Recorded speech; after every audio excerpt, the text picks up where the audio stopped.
Vereadora Marina Bernardes denuncia valores abusivos nas contas de água de Passo Fundo. E eu não estou falando de contas altas de 200, 300 reais, mas de contas que vão de 700, 800 a mais de R$1.000. E pede para que a Prefeitura acione a agência reguladora para fiscalizar a atuação da Corsan. Porque a Agergs tem a função de fiscalizar a Corsan. A gente entende que se a Corsan não está dando resposta e ela foi privatizada, então a gente precisa de um terceiro elemento, que não é a Prefeitura, que não é a Corsan, então a agência reguladora que entre nessa situação para atender. Na retrospectiva do Jornal da Câmara, o seminário sobre sedentarismo realizado no Hospital de Clínicas. Embora antigamente se achava que só teria o benefício quem faz o exercício, hoje sabe-se que não fazer ou não ter uma capacidade aeróbica aumenta o seu risco de mortalidade significativamente. Então a falta de capacidade aeróbica gera doenças. E como foi o lançamento das campanhas do Legislativo sobre trânsito seguro e doação de sangue. É muito relevante para a nossa comunidade de Passo Fundo incentivar novos doadores, porque a gente tem que lembrar que os doadores estão envelhecendo. E nós precisamos incentivar a cultura e a sensibilização desse gesto tão nobre. A partir de agora, no canal da comunidade.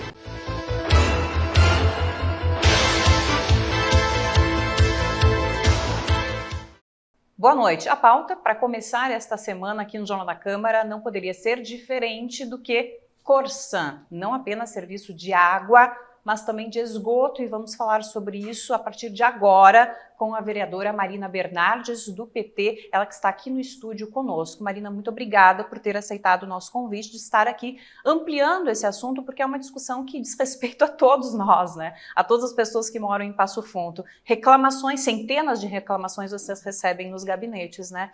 E cabe também ao Poder Executivo Municipal fazer alguma coisa? Sim, bom, obrigada pelo convite. É muito importante que eu esteja aqui nesse momento para falar desse problema, porque é um problema que, como tu bem colocou, afeta toda a cidade, porque alguns bairros estão recebendo leituras que são discrepantes. Então, esse é um dos problemas. É importante a gente separar que a gente está tendo esse problema na cidade das contas altíssimas, e eu não estou falando de contas altas de 200, 300 reais, mas de contas que vão de 700, 800 a mais de R$1.000.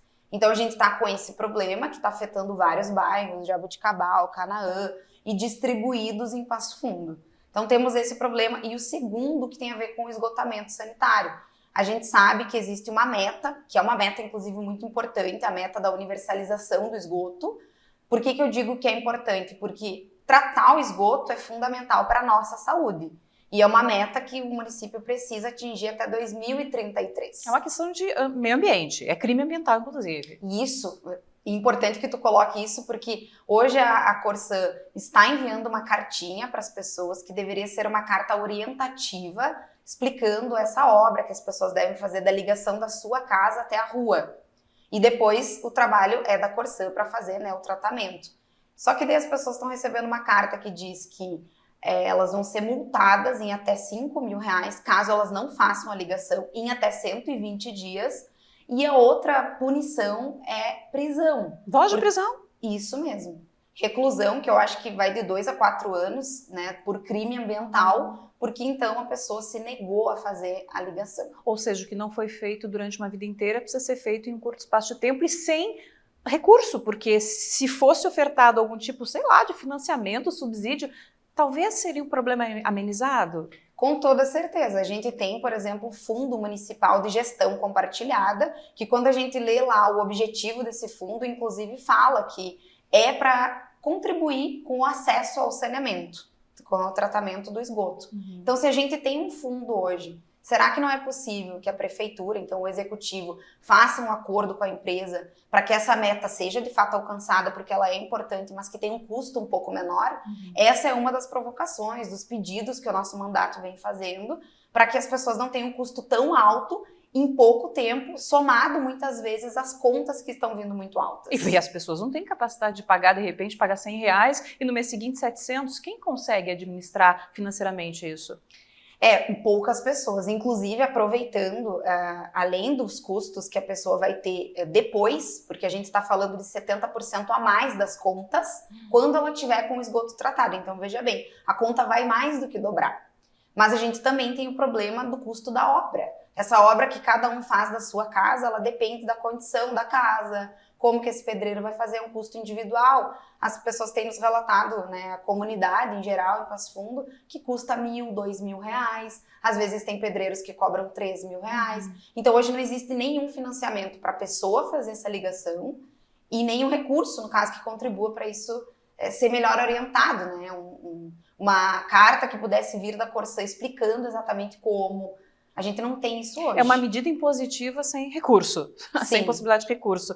Agora, você, enquanto vereadora, fez algumas indicações nesse sentido, né? Isso. Nós estamos ouvindo as pessoas, recebemos algumas contas. Uma das nossas ações foi junto com a vereadora Regina. Como a vereadora já estava com uma denúncia formalizada no Ministério Público, eu me somei essa denúncia com as contas que nós tínhamos. Então, essa é uma das questões.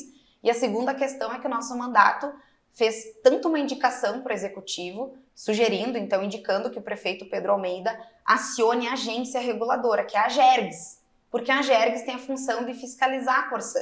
A gente entende que se a Corsã não está dando resposta e ela foi privatizada, então a gente precisa de um terceiro elemento, que não é a prefeitura, que não é a Corsã, então a agência reguladora que entre nessa situação para atender. E além de a gente pedir isso para a Executiva, eu fiz questão de fazer um ofício, que no caso um ofício em meu nome, em que eu enviei eu mesma para a ouvidoria da Agergs, para ver se acelerava um pouquinho. Agora, hoje de manhã, eu escutei uma parte da entrevista do prefeito Pedro Almeida em uma das rádios aqui da cidade. Ele disse que estaria em uma reunião na próxima quarta-feira. É o suficiente? Essa é uma das dúvidas que a gente tem, porque além dessa entrevista que eu também ouvi, a gente não teve nenhuma resposta muito efetiva. Eles falam em uma reunião, né, que montou um documento hoje de manhã. Nós não sabemos sobre o que esse documento versa, mas a gente sabe que na entrevista o prefeito Pedro fala nessa reforma administrativa de criar um setor, achei interessante, um departamento que vai tratar do saneamento. Isso eu achei bem importante. Se esse departamento tiver condições de subsidiar melhor as pessoas junto com a Corsã, isso pode ser importante. E ele também nessa entrevista falou que vai aumentar a fiscalização, que é outro ponto que a gente defende, porque a própria Corsã afirma que hoje não tem funcionários, são 13, apenas 13 fazendo as leituras. Em uma cidade do tamanho de Passo Fundo. Então esse é um dos problemas. A partir dessa entrevista hoje do prefeito, dessa reunião que ele fez com os vereadores de base, no momento que nós podemos aguardar e tentar entender o que esse documento vai solicitar, né? Estamos na expectativa que seja uma fiscalização da agência reguladora no mínimo. De qualquer forma, vocês seguem acompanhando e, na medida do possível, vão entrando com as indicações e com a atuação pessoal também, enquanto cidadã, de mandar documentos junto a essa empresa que agora assumiu, né, o sistema de abastecimento e de tratamento de esgoto em Passo Fundo. Sim. Nós sabemos da necessidade, né, de tratar, você bem disse, é necessário tratar, mas essa pressão de fazer algo em tão pouco tempo, sendo que nada foi feito durante décadas, isso se torna inviável para a população. É inviável porque, além da conta tá alta, isso eu acho que as pessoas ainda não estão dimensionando, porque tem um recorte da cidade que está recebendo a carta do esgoto, né? Mas grande parte da cidade hoje está com as contas exorbitantes. Só que se a gente pensar, logo esse problema do esgoto ele vai tomar uma proporção maior, porque hoje mais da metade da cidade não tem tratamento de esgoto. Então, mais da metade de Passo Fundo vai receber essa cartinha, vai ter que fazer uma obra em 120 dias e ainda vai ter que pagar uma conta 70% a mais do valor da água, que já está cara.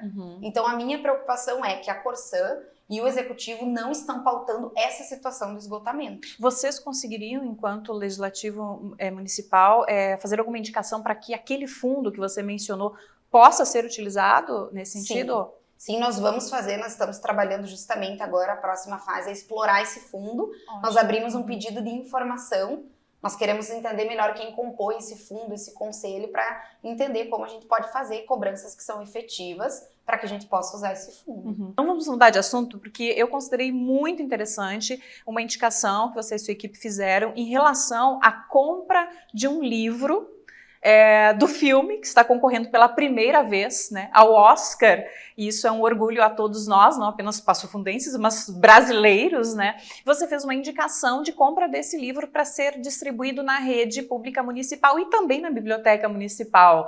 Como surgiu essa ideia e como vocês efetivaram isso? Obrigada pela pergunta, é sempre um prazer poder reforçar que Passo Fundo é a capital nacional da literatura. Então, as nossas indicações, o nosso fomento à literatura vai estar presente em todo o nosso mandato. Aí nós entendemos que esse livro é importante porque fala da defesa da democracia, fala do período da ditadura militar, e a gente está vendo, ao mesmo tempo que nós explicamos ainda que não foi uma revolução, e sim um período da história que a gente teve violência, que a gente teve ódio, que a gente teve perseguição, a gente teve morte, existem grupos da sociedade que tentam contar outra história. Então a gente entende que é importante aproveitar que esse livro está em alta, né, que o filme está em alta e que o livro é muito acessível para colocar isso, né, no nosso ambiente escolar. Então, por isso da indicação ter sido feita para a biblioteca, que as pessoas poderiam acessar, e para a nossa rede municipal. Então, nós fizemos uma indicação. Como a gente não pode, por meio da Câmara, impor, né, é uma sugestão, então que o Executivo adquira esses livros e distribua um exemplar para cada escola, para que a gente possa levar esse debate para o nosso ambiente. Parte da história sendo valorizada, trazida à tona, não apenas em um filme, mas em um livro, e isso é a história que passa a ser trazida para o presente para essas novas gerações. Essa é a ideia, né? Isso, e assim, nós entendemos que o pensamento crítico ele é fundamental para os nossos estudantes. A gente está vendo, inclusive, que tem críticos falando que a retirada do celular e o fomento pelos livros pode nos trazer um novo momento na educação, que já foi um momento que existiu, né, que o nosso acesso era mais com os livros do que com a internet. Então, a gente está tendo esse movimento da educação midiática, que fala que é importante a gente ter um controle maior sobre o que a gente acessa no celular, mas e daí que ferramentas que a gente vai dar para os nossos alunos que tem a ver com o que está sendo falado nas redes? Por exemplo, o assunto do livro, o assunto da ditadura está sendo discutido novamente na internet e é uma maneira da gente levar isso para os nossos alunos com uma história real, com uma história humana, uma história que toca, que as pessoas se envolvem, que dá para debater em casa com os pais, com os familiares. Então é essa a proposta. Maravilhosa iniciativa. Marina, muito obrigada mais uma vez pela tua participação aqui. Lembrando que o espaço está aberto, sempre que vocês tiverem novidade, podem estar nos demandando que a gente acolhe aqui e faz questão de divulgar. Muito obrigada, também vou deixar a sugestão para quem está nos acompanhando de adquirir o livro, ainda estou aqui, né? Fica a minha sugestão. E muito obrigada pelo espaço. E depois do intervalo, na retrospectiva do Jornal da Câmara, você relembra as campanhas do Legislativo sobre doação de sangue e trânsito seguro. É só um instante, nós já voltamos.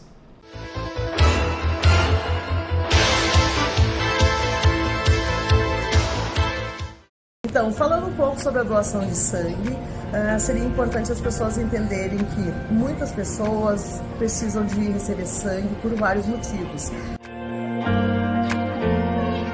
Ter entre 18 e 59 anos, estar bem de saúde. Mulheres e homens têm diferença quanto à sua frequência. Homens podem doar a cada 3 meses, porque o homem pode doar até 4 vezes ao longo de um ano, e mulheres a cada 4 meses, porque mulher só doa 3 vezes ao longo de um ano. Dormir em torno de 8 horas, estar bem alimentado e bem hidratado.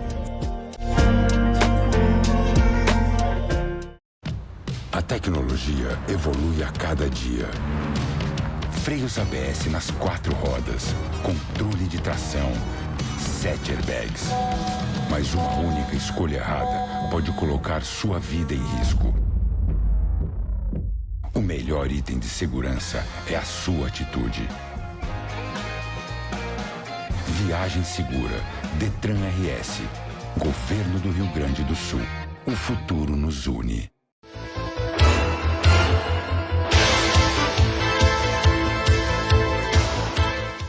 Estamos de volta com a retrospectiva do Jornal da Câmara. Em novembro do ano passado, a Câmara de Vereadores lançou 2 campanhas institucionais para sensibilizar a população a respeito da doação de sangue e do trânsito seguro. O lançamento das campanhas teve o apoio de entidades como o Instituto Pietro, o Hemocentro Regional de Passo Fundo, o Hospital de Clínicas, Hospital São Vicente de Paulo e do Comitê de Segurança Pública. A Câmara Municipal de Vereadores, através da sua assessoria de comunicação, preparou 2 grandes campanhas. Uma de trânsito, que reforça o que já vem sendo feito principalmente pela Rádio Irapuru, que sempre valorizou essa questão, e a questão da doação de sangue.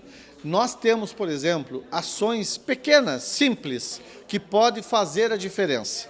Ou seja, quando você está dirigindo, não usar o celular, quando você está dirigindo, evitar não estacionar em fila dupla, porque isso atrapalha o trânsito. Quando o carro da frente der um sinal, dá uma diminuída, porque às vezes o pessoal quer mudar de pista, né? Observar a faixa de segurança, tanto o pedestre quanto o motorista, ações pequenas que fazem e modificam e melhoram o trânsito, diminuem acidentes, né? Isso ajuda e muito. E a questão do sangue, nós temos preconizado pela Organização Mundial de Saúde que nós precisamos de, no mínimo, 3% da população doadora de sangue, para não faltar sangue nos bancos de sangue de todo o país. Nós não chegamos mais do que 1,6. Então nós temos que falar para ti que está nos assistindo, seja um doador de sangue fidelizado, faça a doação de sangue. Cada ação de doação salvam 4 vidas. Membros do Comitê de Segurança Pública participaram do evento e destacaram a importância de alertar a sociedade sobre a segurança no trânsito. O nosso município, né, ele tem uma estabilidade em termos de ocorrências. A gente está conseguindo diminuir, né, analisando todos os fatores, a questão da acidentalidade, principalmente aqueles que acontecem com morte. Também na questão da campanha, parabenizar a Câmara, o Parlamento por essa iniciativa. Sabemos que o trânsito ele tira muitas vidas todos os anos, mais de 30, 35 mil vidas são tiradas no trânsito todos os anos, então trabalhar e conscientizar a população para termos um trânsito mais seguro é importantíssimo e por isso parabenizamos aqui a Câmara Municipal. Representantes das entidades de saúde destacaram a importância de sensibilizar a sociedade para o ato voluntário da doação de sangue, especialmente os jovens entre 16 e 20 anos, faixa etária que menos participa das doações. Nós sabemos que, infelizmente, é a taxa com o menor número de doadores, que representa entre os 16, 17 até os 29 anos. Mas, através de ações que estamos fazendo desde 2018, já tivemos alguns resultados, bem impactantes, inclusive. E a situação crítica nesse momento, de todos os anos, é o ano que mais a gente está tendo em enfrentamento, não só a nível municipal, mas é a nível nacional. A falta dos grupos O positivo e O negativo. Há uma grande falta, nós estamos num período muito crítico desses grupos sanguíneos atualmente. É muito importante, muito relevante para a nossa comunidade de Passo Fundo incentivar novos doadores, porque a gente tem que lembrar que os doadores estão envelhecendo. Nós precisamos incentivar a cultura e a sensibilização desse gesto tão nobre, que pode salvar até 4 vidas. Sedentarismo e qualidade de vida. Este foi o tema de um seminário realizado no Hospital de Clínicas em agosto do ano passado, que apresentou o resultado de pesquisas que relacionam a falta de atividade física com a mortalidade.